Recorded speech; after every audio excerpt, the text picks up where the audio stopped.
اعوذ باللہ من الشیطان الرجیم بسم اللہ الرحمن الرحیم۔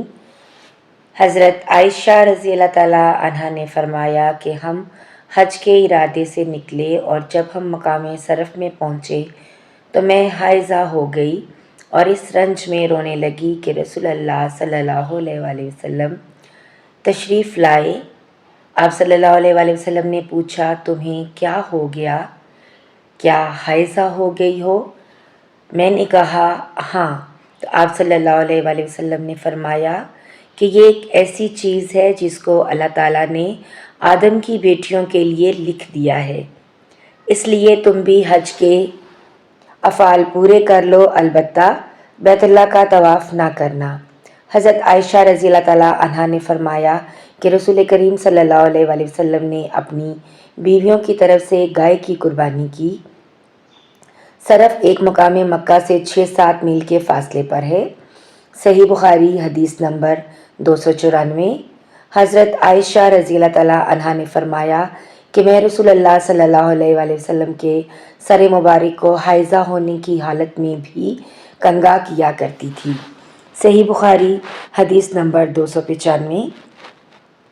حشام بن عروہ سے سوال کیا گیا، کیا حائضہ بیوی میری خدمت کر سکتی ہے یا ناپاکی کی حالت میں عورت مجھ سے نزدیک ہو سکتی ہے؟ عروہ نے فرمایا، میرے نزدیک تو اس میں کوئی حرج نہیں ہے، اس طرح کی عورتیں میری بھی خدمت کرتی ہیں اور اس میں کسی کے لیے بھی کوئی حرج نہیں، اس لیے کہ مجھے حضرت عائشہ رضی اللہ تعالیٰ عنہا نے خبر دی کہ وہ رسول کریم صلی اللہ علیہ وآلہ وسلم کو حائضہ ہونے کی حالت میں کنگھا کیا کرتی تھیں اور رسول اللہ صلی اللہ علیہ وآلہ وسلم اس وقت مسجد میں معتکف ہوتے۔ آپ صلی اللہ علیہ وآلہ وسلم اپنا سر مبارک قریب کر دیتے اور حضرت عائشہ رضی اللہ تعالیٰ عنہا اپنے حجرے ہی سے کنگھا کر دیتی حالانکہ وہ حائضہ ہوتی۔ صحیح بخاری حدیث نمبر 296۔ حضرت عائشہ رضی اللہ تعالیٰ عنہا نے فرمایا کہ نبی کریم صلی اللہ علیہ وآلہ وسلم میری گود میں سر رکھ کر قرآن مجید پڑھتے حالانکہ میں اس وقت حیض والی ہوتی تھی۔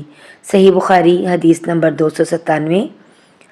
ام المومنین ام سلمہ نے فرمایا، میں نبی کریم صلی اللہ علیہ وآلہ وسلم کے ساتھ ایک چادر میں لیٹی ہوئی تھی، اتنے میں مجھے حیض آ گیا، اس لیے میں آہستہ سے باہر نکل آئی اور اپنے حیض کے کپڑے پہن لیے۔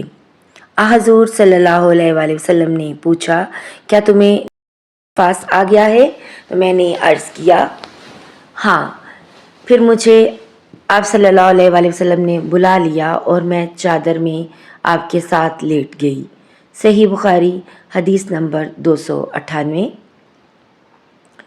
ام المومنین حضرت عائشہ صدیقہ رضی اللہ تعالیٰ عنہا نے فرمایا، میں اور نبی کریم صلی اللہ علیہ وآلہ وسلم ایک ہی برتن میں غسل کرتے تھے حالانکہ دونوں جنبی ہوتے۔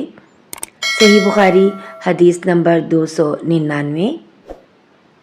ام المومنین حضرت عائشہ رضی اللہ تعالیٰ عنہا نے فرمایا، آپ صلی اللہ علیہ وآلہ وسلم مجھے حکم فرماتے، بس میں ازار باندھ لیتی، پھر آپ میرے ساتھ مباشرت کرتے، اس وقت میں حائضہ ہوتی۔ صحیح بخاری حدیث نمبر 300۔ ناظرین و سامعین، اگلی ویڈیو تک کے لیے اجازت دیجیے، اپنا بہت سا خیال رکھیے گا اور دعاؤں میں یاد رکھیے گا۔ اللہ حافظ۔